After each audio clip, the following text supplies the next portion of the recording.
नमस्कार, आप देख रहे हैं न्यूज़ फॉर नेशन और मैं हूं सांत्वना आपके साथ। वक्त अगस्त का महीना, साल 2022। सारण जिले में दो लोगों ने शराब पी ली, जिसके बाद पहले तो उनकी आंखों की रोशनी चली गई, जिसके बाद उन्हें अस्पताल में भर्ती कराया गया और फिर उनकी मौत हो गई। ठीक उसके बाद अगस्त के महीने में ही सारण जिले में 33 लोगों की जहरीली शराब की सेवन से मौत हो जाती है, जिसके बाद बिहार की राजनीति में एक बार फिर से कोहराम मच जाता है। सवाल सरकार पर खड़े किए जाते हैं, बिहार की शराब नीति और नीतीश कुमार की शराबबंदी कानून पर खड़े किए जाते हैं।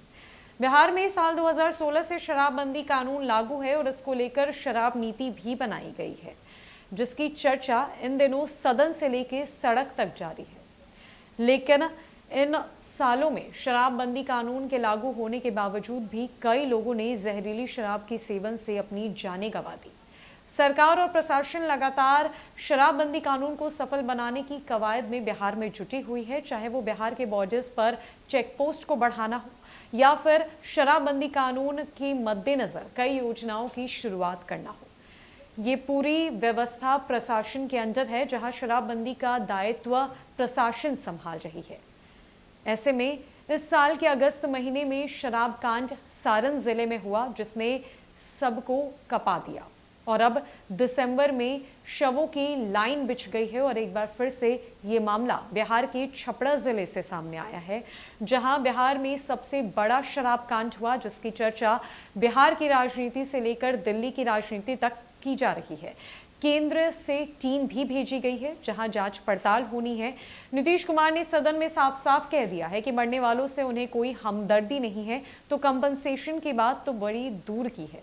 यानी कि वो किसी भी हाल में मरने वालों के परिवार वालों को मुआवजा नहीं देंगे। जबकि न्यूज़ फॉर नेशन के द्वारा किए गए बड़े खुलासे के बाद बीजेपी ने उस नियमावली को सदन में भी पढ़ा, जिस नियमावली के 42वें पैराग्राफ में मुआवजे का प्रावधान खुद सरकार ने ही लिखा है। अब ऐसे में सवाल उठता है कि नीतीश कुमार को उन सभी परिवार वालों को मुआवजा देना होगा जिनकी मौत हुई है इतने सालों में। बिहार में शराब कांड, शराब नीति और शराबबंदी कानून पर चर्चा बेहद गर्म हो चुकी है। लगभग 20 लोगों की जान बच गई, लेकिन 13 लोगों की जान चली गई। पुलिस ने मौतों को संदिग्ध बताया, कुछ लोगों पर केस हुए। उसके बाद 12 अगस्त 2022 को सारण जिले के मढ़ौरा भुआलपुर गांव 2 दर्जन से अधिक लोगों ने शराब पी। हालत बिगड़ी तो कुछ अस्पताल गए तो कुछ घर पर ही इलाज कराने लगे। जहरीली शराब से 7 लोगों की आंखों की रोशनी चली गई और फिर उनकी मौत हो गई। उसके बाद 23 अगस्त 2022 को सारण का मढ़ौरा गांव, शराब पीने से 5 लोगों की तबीयत बिगड़ी, लेकिन एक की आंखों की रोशनी जाने लगी। घर वाले अस्पताल ले गए, लेकिन उसकी जान नहीं बचाई जा सकी। गांव में छापा मारकर कच्ची शराब बरामद की गई, लेकिन कोई बड़ी कार्रवाई नहीं हुई। अगस्त महीने में सारण जिले में जहरीली शराब से मौत का ये रिपोर्ट कार्ड है। यहाँ 23 मौतें हुई। हालांकि सरकारी रिकॉर्ड में ये संदिग्ध मौतें हैं, सब पाक साफ है, यानी कोई मौत नहीं। जिले में शराब बनती रही, बिकती रही। थानों में शराब पीने वालों को गिरफ्तार करके केस दर्ज करने के आंकड़े दर्ज होते रहे, लेकिन पुलिस माफिया पर नकेल नहीं कस पाई और उन्हें तोड़ नहीं पाई। हालांकि जिले में शराबबंदी को लेकर की गई कार्रवाइयों के लिए नशा मुक्ति दिवस पर 26 नवंबर 2022 को सारण के एसपी संतोष कुमार को बिहार सरकार ने पटना के ज्ञान भवन में महानिषेध पदक देकर सम्मानित किया। सीएम नीतीश कुमार की मौजूदगी में मद्य निषेध, उत्पाद एवं निबंधन विभाग के मंत्री सुनील कुमार ने तारीफ की। और अब एसपी को मेडल मिलने के 16वें दिन जहरीली शराब कहर बनकर सारण पर टूट गई।